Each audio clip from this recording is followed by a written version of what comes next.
Hola, bienvenidos al canal La Inteligencia Espiritual. Seguimos reflexionando sobre este interesante tema de la renovación de nuestra mente por el Espíritu Santo.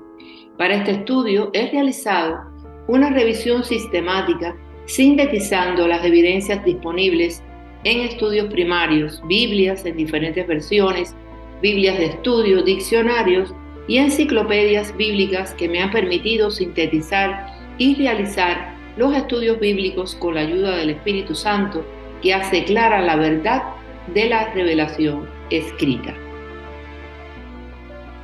El problema de la mente ha sido polémico en las ciencias, en gran medida por las posiciones dualistas que han separado el cuerpo y la mente. Hoy la revolución neurocientífica afirma lo contrario. Las fusiones mentales son procesos cerebrales que están relacionados con la maduración y desarrollo del cerebro, teniendo en cuenta los factores ambientales y genéticos. Los neurocientíficos han explicado que los seres humanos tenemos al día aproximadamente 60.000 pensamientos, 7 por segundo, de los cuales la mayoría de ellos son pesimistas o negativos, y las personas no logran observarlos. Si hacemos una analogía con un software de una computadora, los pensamientos son programas que corren en automático sin que logremos identificarlos en la mayoría de las ocasiones. Por eso, nosotros los cristianos debemos llenar nuestra mente con la palabra de Dios. Debemos protegernos de lo que percibimos, de lo que oímos, pues podemos contaminar nuestra mente. Debemos inundar nuestra mente con la palabra de Dios. Por eso dice la palabra de Dios en Colosenses 3:2. Piensen en las cosas del cielo, no en las de la tierra. No vivan ya según los criterios del tiempo presente, al contrario, cambien su manera de pensar para que así cambie su manera de vivir y lleguen a conocer la voluntad de Dios, es decir, lo que es bueno, lo que es grato y lo que es perfecto. Romanos 12:2. Las neurociencias han explicado cómo el conocimiento se adquiere por la relación del ser humano con un mundo externo y sensorial que se refleja en el cerebro. El contexto y las circunstancias condicionan ese conocimiento. Los descubrimientos neurocientíficos actuales están cuestionando estas posiciones. Se plantea que el cerebro nos puede engañar. La percepción sensorial puede ser engañosa porque sus imágenes son globales y por tanto nos brindan solo un panorama fenoménico de la realidad, pero no la esencia. El hombre, según la psicología, posee una mente racional que refleja de alguna manera los estímulos que capta del medio ambiente y los procesa en el cerebro, que es el órgano mediador entre el sujeto y su medio ambiente. Las emociones median y condicionan estos procesos de aprendizaje. Las neurociencias fundamentan que las redes neuronales son base de todo el conocimiento y que el código del conocimiento es relacional. ¿Qué quiere decir esto? Quiere decir que se necesita una interacción del ser humano con su entorno y con las personas para lograr una maduración del cerebro y formar estas redes neuronales que guardan las memorias en el cerebro como expresión de un cerebro creativo.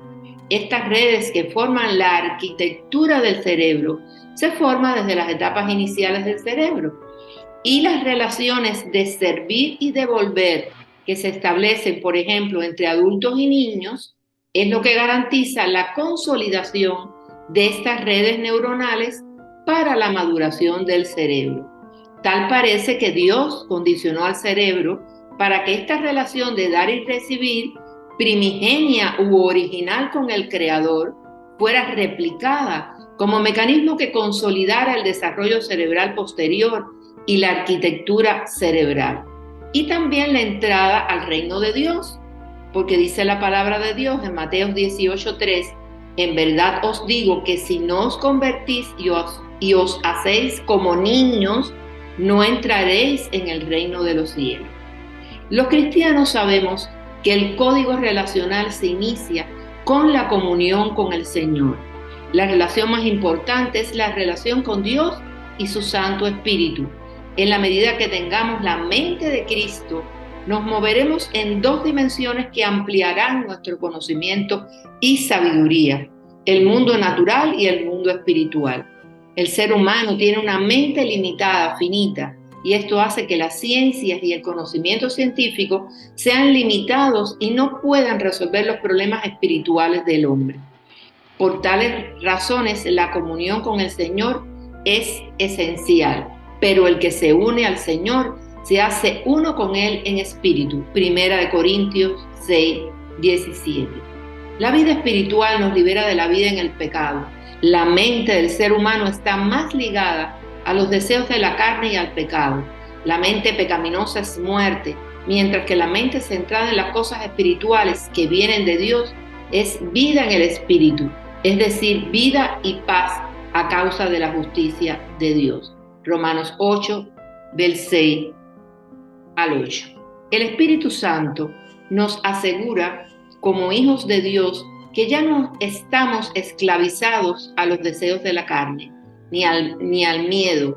Nuestra espiritualidad estará expresando el grado de comunión que tenemos con el Espíritu Santo, que nos anticipa la gloria venidera. Pues, ¿quién puede conocer los pensamientos del Señor? ¿Quién sabe lo suficiente para enseñarle a Él? Pero nosotros entendemos estas cosas porque tenemos la mente de Cristo. 1 Corintios 2:16. La mente de Cristo implica la sabiduría de Dios revelada y dada a nosotros por el Espíritu Santo, que nos permite el discernimiento espiritual. Después de ser salvos por fe, vivimos una vida bajo la guía del Espíritu Santo que mora en nosotros y nos ilumina llenándonos de sabiduría, transformando nuestra mente para alinearla con la mente de Cristo y darnos un nuevo nivel de conocimiento y poder. El uso adecuado de nuestra mente, si tenemos la mente de Cristo, produce beneficios para glorificar a nuestro Creador. Nuestro Creador nos hizo seres a su imagen y semejanza y nos convierte en morada del Espíritu Santo al recibir a Cristo como nuestro Salvador, para encontrar en las Escrituras una revelación que exige que usemos nuestra mente para entender el mensaje para nuestras vidas y cumplir su propósito. Al estudiar las Escrituras estamos entendiendo los pensamientos de Dios. Recordemos que la acción creadora por la palabra es un rasgo característico de Dios creador. Por eso, con la ayuda del Espíritu Santo y de la palabra revelada, a nosotros podemos crear nuestra realidad espiritual.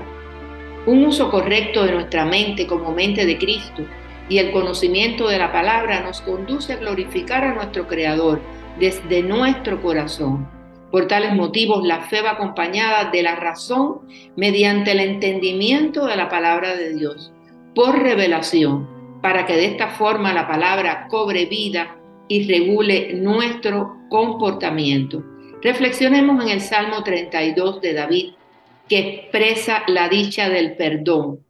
Los sufrimientos y la enfermedad le han servido a David para abrir los ojos y reconocer sus transgresiones. Mientras callaba, la enfermedad seguía avanzando, pero al confesar y reconocer sus pecados, se podía liberar del desbordamiento de problemas y pecados. Y Dios le habla a David y le dice lo siguiente en el Salmo 32, 8: te haré entender y te enseñaré el camino que debes andar. Sobre ti fijaré mis ojos. No seáis como el caballo o como el mulo sin entendimiento, que han de ser sujetados con cabestro y con freno, porque si no, no se acercan a ti. Por eso la palabra de Dios debemos entenderla cuando es revelada por el Espíritu Santo y nos permite aprender y comprender. Aprender a llevar todos nuestros pensamientos cautivos a la obediencia de Cristo, para destruir argumentos y toda altivez que se levanta contra el conocimiento de Dios, tal y como dice en 2 Corintios 10:5. Las batallas más difíciles se dan en la mente, Por eso debemos de andar de acuerdo con el Espíritu Santo para librarnos de pensamientos pecaminosos.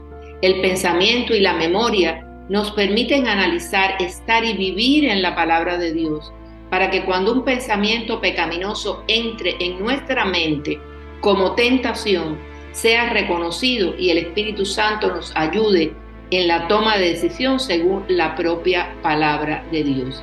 Analicemos un pasaje de la vida de Jesús cuando fue objeto de numerosas tentaciones de Satanás y respondió a cada una de ellas con su escritura, con su palabra. Luego el Espíritu llevó a Jesús al desierto para que el diablo lo sometiera a tentación. Después de ayunar 40 días y 40 noches, tuvo hambre. El tentador se le acercó y le propuso: si eres el Hijo de Dios, ordena estas piedras que se conviertan en pan. Jesús le respondió: escrito está, no solo de pan vive el hombre, sino de toda palabra que sale de la boca de Dios. Luego el diablo lo llevó a la ciudad santa e hizo que se pusiera de pie sobre la parte más alta del templo y le dijo: si eres el Hijo de Dios, tírate abajo, porque escrito está: ordenará que sus ángeles te sostengan en sus manos para que no tropieces con piedra alguna.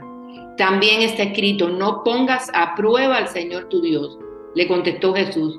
De nuevo lo tentó el diablo llevándolo a una montaña muy alta y le mostró todos los reinos del mundo y su esplendor. Todo esto te daré si te postras y me adoras. Vete, Satanás, le dijo Jesús, porque escrito está: adora al Señor tu Dios y sírvele solamente a Él. Entonces el diablo lo dejó y unos ángeles acudieron a servirle. Mateo 4, del 1 al 11.